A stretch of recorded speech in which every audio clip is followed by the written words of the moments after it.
Ayan guys, dahil na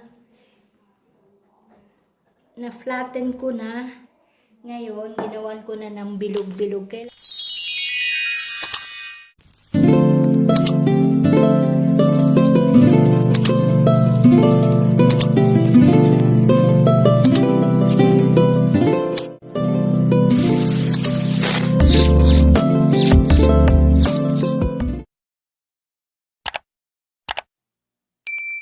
Hello guys, gagawa tayo today ng siomai wrapper. Ito yung nakikita nyo ngayon is dalawang tasa at kalahating flour. All-purpose flour guys, at saka ito, asin. 1/4 lang guys ng kutsarita.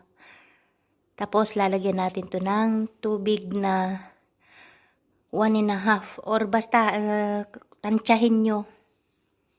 Hahaluin nyo guys mabuti yung flour at saka yung asin para manuot yung lasa ng flour sa asin. Tapos unti-unti yung ilalagay ang ng tubig, huwag bibiglain. Na guys, na mas na natin siya, tapos na mix na pala. Tapos yan, stay for 1 hour. Ito na guys yung ginawa ko. Tapos aanuhin natin.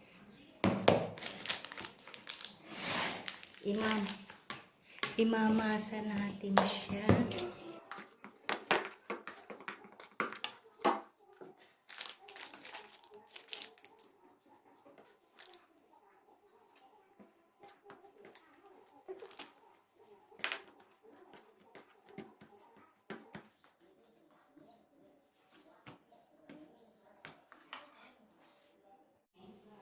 Hiwa natin to guys na 2 beses. 2 bibilugin natin.